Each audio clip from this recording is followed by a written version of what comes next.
通知廚房，大家好，歡迎嚟到通知廚房，我係通少。今日我會同大家介紹一個五香芋頭雞翼煲。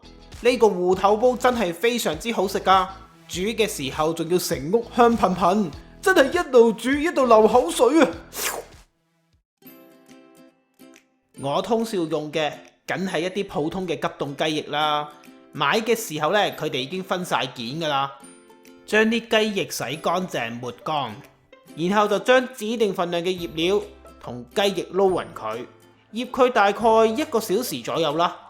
如果大家唔係趕時間嘅話，甚至醃佢過夜就更加好味道啦。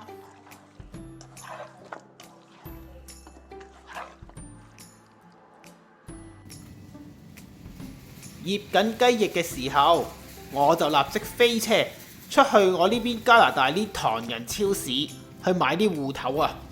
我呢邊買餸冇啲街市嘅靚姐幫我哋揀㗎，咁點樣先揀到個靚芋頭呢？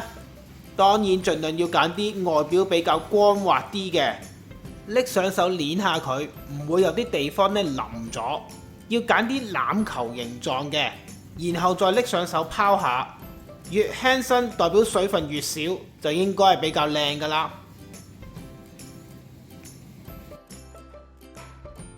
買咗個靚芋頭返嚟，就同佢用清水洗一洗，再用廚房紙將佢抹乾。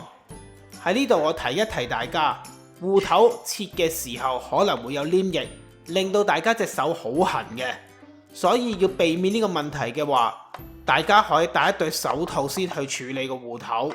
我個芋頭都非常之大個，我應該都用唔晒㗎啦，所以我會將佢切開一半，淨係用一半就算啦。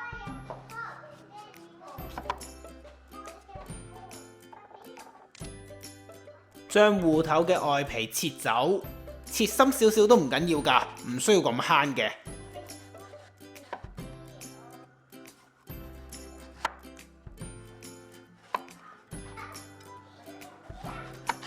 然後我哋就將個芋頭斬開佢，再將佢切成大大件，千祈唔好切得太細件啊！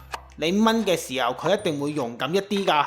如果呢個時候切得太細件嘅話，等陣間拎去炆嘅時候，佢就會溶晒，咁樣就會冇芋頭食噶啦。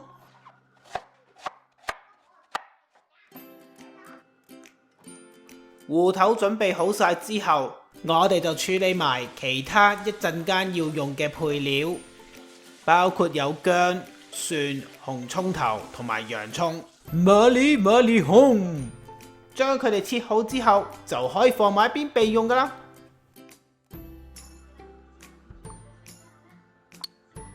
準備去煎啲雞翼之前，記得要落埋啲粟粉落去，將佢撈勻，咁樣煎出嚟嘅雞翼先會肉嫩多汁㗎。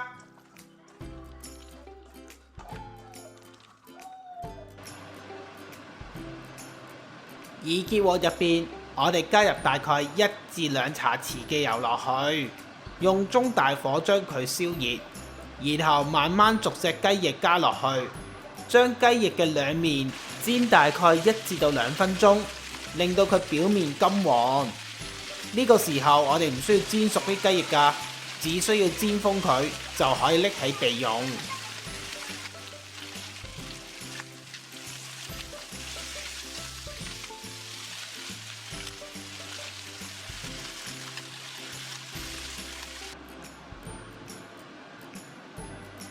然後我哋準備一個大啲嘅鑊，喺鑊入邊加入大概1茶匙嘅油落去，用大火將佢燒熱，然後就可以將頭先切好嘅配料加落去，將佢哋爆香。至少都要炒大概1分零鐘，令到洋葱軟身，就可以加埋芋頭落去一齊炒啦。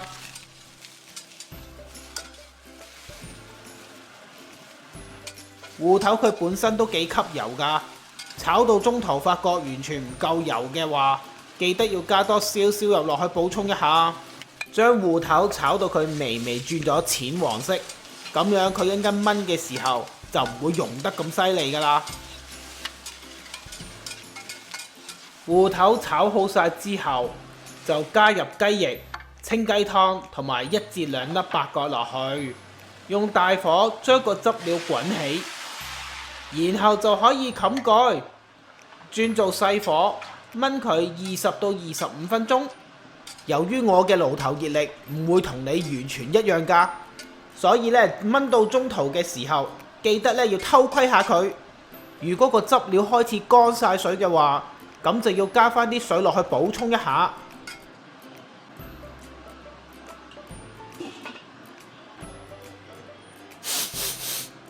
哇！成間屋都香噴噴，真係搞到我流晒口水，好肚餓啊！搞掂啦！我哋呢個芋頭煲燜好啦。呢個時候大家要試一試味，唔夠鹹嘅話就不妨加多少少鹽落去。而全個煲嘅味道係來自雞翼嘅醃料，如果你嫌佢都唔夠五香味嘅話，就不妨再加多少少嘅五香粉落去。攞支筷子埋嚟檢查一下，睇下啲芋頭燜得夠腍未。如果係變咗我日本一位好朋友一吉就穿嘅話，咁樣啲芋頭就夠腍啦。呢個時候就可以轉翻做大火，將個汁料滾翻起，再加埋青葱粒落去兜勻佢。溶咗嘅芋頭會將個汁整結㗎，所以呢個煲係完全唔需要加芡粉水落去打芡㗎。將煮好嘅所有材料放喺一個燒熱咗嘅瓦煲入邊，整體個感覺上會覺得佢更有風味。呢個煲色香味俱全，望落去真係非常吸引㗎。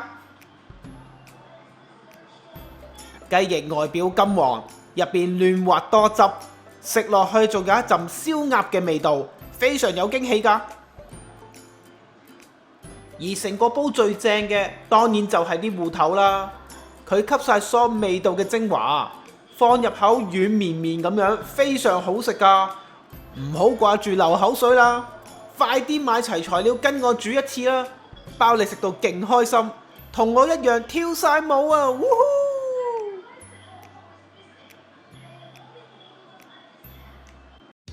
而家等我哋睇下呢個食譜嘅一啲重點同埋小貼士。材料正確嘅份量、食材嘅牌子同埋相片都可以去我文字食譜嗰度揾到。喺呢條片嘅煙火就有呢個食譜嘅連結提供俾你去參考噶啦。如果大家中意我嘅短片，希望你會俾個 like 同埋 share 俾你身邊嘅朋友，仲要訂閱我嘅頻道支持下我。訂閱完之後記得要撳埋隔離個鐘仔，咁樣你先會收到我最新嘅通知噶。我哋下次再見啦，拜拜。